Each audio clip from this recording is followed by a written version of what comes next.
Hello everybody, welcome back to Ash's Glitter Factory. Today I am reading Chapter 13 from the Grimrose Girls. Chapter 13 is called Ella.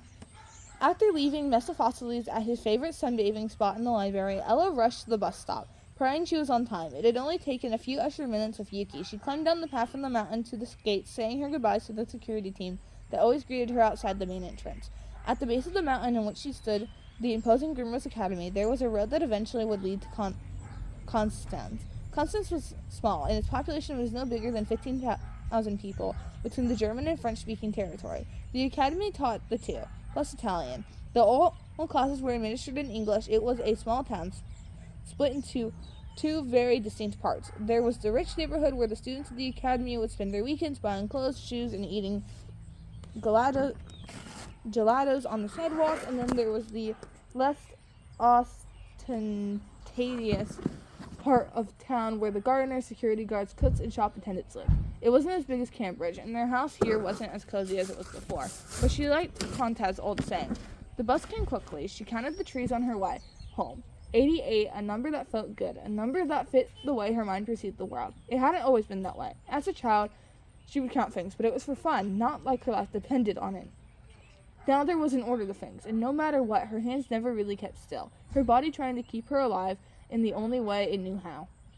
Her house was located in the better part of town. It was a traditional construction with frieze doors and chimneys in the traditional German design with the brown wood windows and square eaves roofs. It was too big, something Ella thought unnecessary when Sharon bought it with some of the money Ella's father left when he died. It was only the four of them, but the house had 2 living rooms, a huge staircase, and even a small stable where they kept a single horse. Sharon had given Scylla when she decided to compete in horseback riding tournaments, though that hadn't lasted long. She opened the iron gate silently, noticing the garden was in full bloom. She felt proud of her work. She took the pail and watered the plants quickly, checking in on Carrots and filling the stall with hay. Carrots whined, knocking his hooves on the floor. She opened the stable door so he could roam more freely until it was time for bed. Finally, she went to the back door to the kitchen, and it opened with a creak. She winced, hoping it had gone unnoticed. It was no use. Ella glared at the door while her stepmother's voice rang clear for the house. "Eleanor, is that you?" "Yes, Sharon, I'm here." A few seconds later, her stepmother appeared in the threshold. She was wrapped in a dark robe, hair wet from showering, her gray eyes glowed cold. "What took you so long?" Ella looked at her watch. She was 7 minutes later than usual. She had taken longer to walk than predicted. 7 was one of the good numbers. The bus was late, she lied, trying to keep her tone light, trying to convince Sharon it wasn't her fault. She stared, taking the pans out of the cabinets, moving over to the fridge. "You expect me to believe that in Switzerland?" Her look was pointed, but Ella knew better than to try and make an excuse. "The girls and I are taking a picnic trip on the weekend." "You're alright taking care of the house by yourself?" "Yes, Sharon."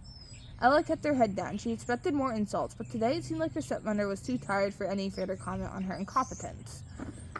And she'd have the weekend off. She could go to town, start thinking about what they would wear for the winter ball in December. Ella had a vague idea of the design. She'd sketch it later, maybe even get fabric for her and Yuki and Rory too.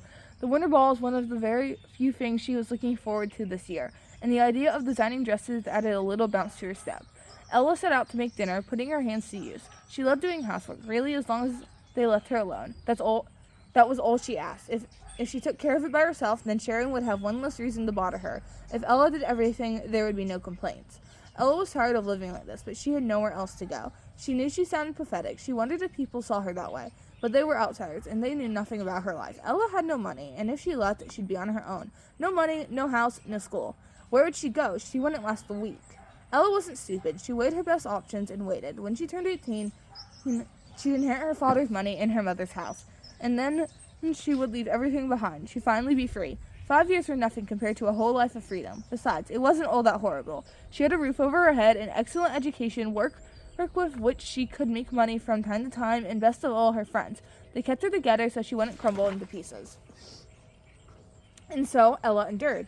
She slid it in her earbuds, playing an audiobook she found on fairy tales. She hadn't done much research while in class. The only place where she could access the Wi-Fi was school, so she'd only done it during lunch break. And Ari's book had no title, no other clues. She remembered reading fairy tales with her mother at home. Her voice one of the last things that lingered in Ella's memory. The voice in her ear was soft, but unlike her mother's, it was a pang in her heart. She wished she had more time for reading, but she could barely sit still. She learned to watch movies while doing crochet or sewing. and she'd listened to the books and podcasts while she cooked and cleaned. Every bit of pleasure, every bit of rest was still faced with work. When she turned back to the fridge to get the salad, Stacy was leaning against the door, arms crossed. She had inherited Sharon's gray eyes. Stacy and Scylla had nothing extraordinary, but were still pretty, with dark hair and brown eyes. "What is this I hear about you hanging out with Frederick?" Stacy demanded. Ella took her earphones off. "What?" "You heard me," Stacy said, but her voice was low. She didn't want Sharon to hear either. It was one of the things the three of them shared, reluctantly. Sharon would torment Ella, but she didn't entirely leave the twins alone, demanding they get perfect scores, not eat too much, not be failures. After Scylla quit horseback riding, there had been a war for a month after Sharon had thrown the medal she'd won into the fire. Because if Scylla was quitting, it was best not to have any reminder of her failure. "I know you're partners with him in that stupid cooking class," Stacy continued. Had Freddie complained to Stacy about having the partner affair? Ella's face burned, imagining them talking about her. "You should tell your friends to arrive early if they don't want to get stuck with other people." Stacy's eyes didn't leave Ella's face. "He's not really my friend," she said. "Scylla likes him." Now Ella understood. She turned back to the fridge. "Why would you think that particularly interests me?" "I'm only looking out for you," Stacy said. "I don't want you to get hurt. It's not like he could possibly like you that way anyway." The words left Ella dead, and she breathed deep, trying to find anything to look at besides Stacy. 12 for his mat, and its 3 knives on the kitchen counter, 10 plates on the drying rack. She thought about answering, but said nothing, not rising to the bait. It was how it worked, a game she played with herself. She was allowed many things, as long as she kept her head down, as long as she didn't fight back. She appeared defeated, cowed, wearing ugly shoes and second-hand clothes. This was her cover. Her cover knew how to stitch clothes together, but not make dresses. Her cover knew how to survive without drawing to attention to make her life even worse. Her cover was barely alive, barely enough. Ella had played this game for so long that she wasn't sure if it was even a game anymore. "He's just feeling sorry for the girl whose friend died," Stacy said. "What else could it be? The most interesting thing in your life is that the people you love die." Ella opened her mouth, feeling the tears come, but when she found her voice, Stacy had already run back up the stairs to her room. Okay, that is the end of chapter 13. I hope you enjoyed this video. Stay tuned for chapter 14. Bye!